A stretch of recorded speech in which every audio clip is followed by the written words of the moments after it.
I think of all the attacks in the news, they're vicious animals. When it comes to pets, you should be thinking of something like a nice, calm, comforting, loving animal, not something that can kill someone or attack someone or just even bite them. These are the words that come to people's minds when they hear the word Pitbull, a dog that has garnered so much negative attention that it has a province-wide ban placed upon it. Is this breed over any other breed more likely to bite you? Why did this dog in particular get such a bad name? Those answers and more questions as we try to figure out the Pitbull. I'm Katrina Dickson, and this is The Deed or The Breed.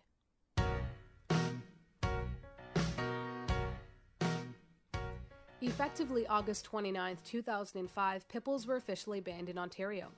Ontarians were no longer legally allowed to own, breed, transfer, import, or abandon Pitbulls, unless the dog was owned or born before the ban date.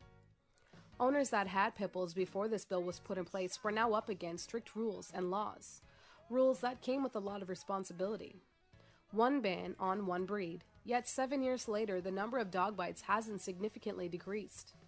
According to the Toronto Humane Society, in a study they carried out, in 2005, 5,428 dog bites were reported. In 2009, that number changed to 5,345, a decrease of only 83 bites.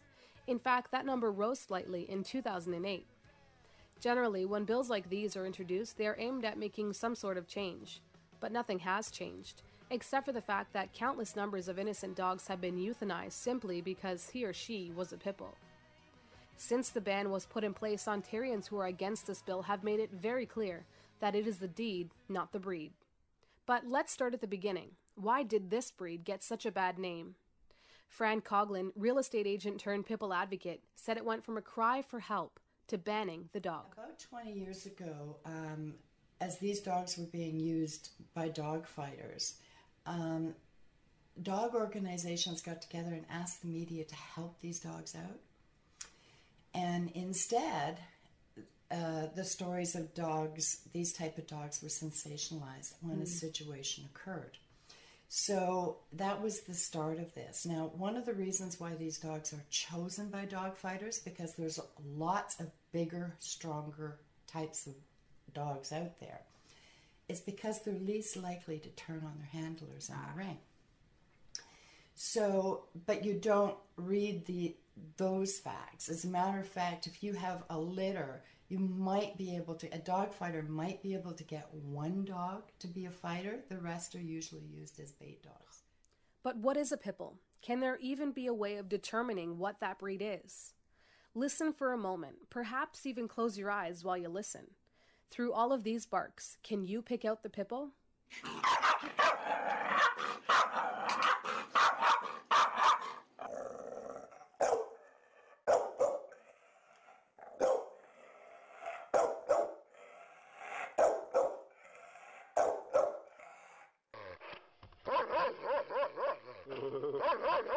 Mean dog. 3 different dog barks from 3 different dogs, with no way of knowing which dog is which. This is exactly what this ban has done to dogs. Not just Pitbulls, but all dogs that aren't even under the ban, but a dog that may even just look like the Pitbull type. Any medium-sized short-haired dog without papers is deemed to be a Pitbull. So we know that there are 28 different breeds of dogs that are commonly mistaken as Pitbulls. So when you add in the mixes of those 28, which, by the way, are not of the banned breeds, what you have here is mass murder of mutts. So can there really be a way to say yes, Pitbulls are more likely to bite you over any other dog? But realistically, no one can say that. There has never been any proof that Pitbulls are more vicious than, let's say, a German Shepherd. There are even police forces in the States that have began using Pitbulls instead of German Shepherds as their dogs on the force. Oddly enough, the odds of you getting attacked by a Pitbull are extremely low. According to a study in the Journal of the Applied Animal Behavior Science, the dog most likely to bite you is the Dachshund, a cute little wiener dog, followed by the Chihuahua and then a Jack Russell Terrier. The question still lies, can one breed be more likely to bite you than any other breed? Teresa Lewin, the co-founder of Dog On Safe and dog bite prevention educator, says no. No. I would say any dog can bite. They have all kinds of reasons for biting. It depends on conditioning and training within the home and supervision, parents and children. Children being the biggest targets of dog bites. And demographics plays a role. So why the ban? Why hasn't this been lifted yet? If numbers aren't changing and professionals are telling us that breed-specific laws do not work. Alas, Ontario isn't the only place that has these breed-specific laws. According to Fran, Italy was up to 90 banned breeds. But luckily for the dogs, those bans were rescinded because there was never any evidence that it was the breed causing the bites. Sound familiar? Italy was up to 90 banned and or restricted dogs before they rescinded their ban, based on documented evidence that no matter how many dogs they added, dog bites did not decrease, because it comes down to making owners accountable for their dogs, for proper socialization, for proper training. It's not about the dogs. It's never been about the dogs. Ultimately, it's up to us. We need to train our animals properly. We need to teach them right. You can train any dog to be vicious, and you can train any dog to be good. Dogs are like humans in a sense. They need to be taught. As much as we are sharing space with the dogs, they are sharing space with us as well. They deserve the same treatment as humans because they are living beings too. Teresa made it very clear. When you take a dog into your home, you are taking on a different species, one that isn't familiar with your surroundings. There's high expectations. There's so much expected from a pet dog. They're expected to just, blend in with the family, to know all human rules and our culture, to have children hanging off their tails and lying on their backs and poking their eyes, Yeah.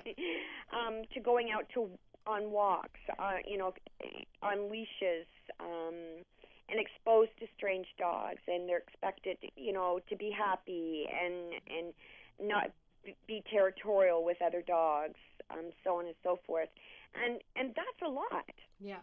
That's a lot, and you have to think. I've always said to everybody, you have to think of his dog as a whole other species that you're sharing space with in your home, a whole other species.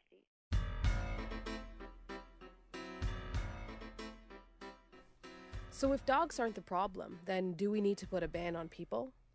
No, we've discovered that humans need to be held accountable. And if you do not know how to treat an animal properly, then you have no right having that animal in the first place.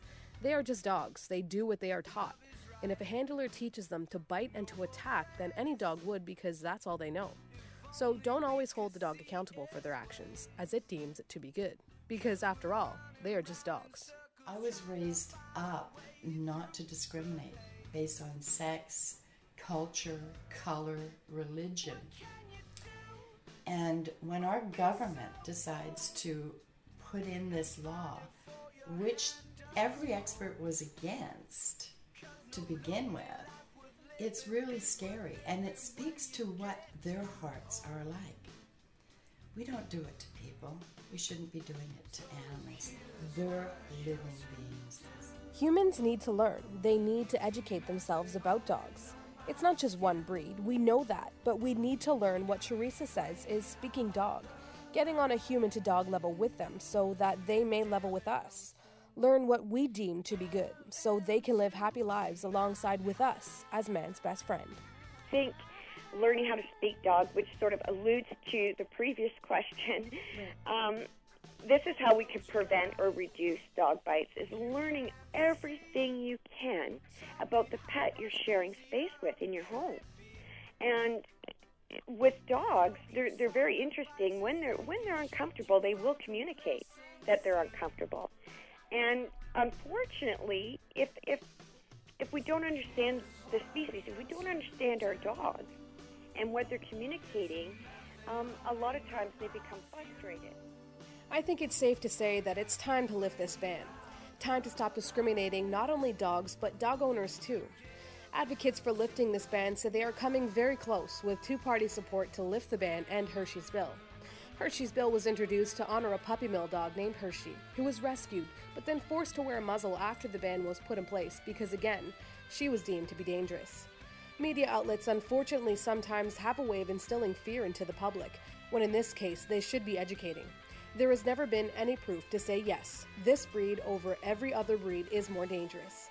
And in a democratic society, don't we need proof to lay down laws? Soon enough, this will get overturned because I think enough dogs have died based on how they look. This documentary was written and produced by myself, Katrina Dickson. Special thanks to Frank Coughlin and Teresa Lewin. Music used was from the band Ben Sinister off their album Stories of Brothers, Tales of Lovers. I'm Katrina Dickson, and this has been The Deed or The Breed. Come here, Spencer. Come here. Hi. Hi.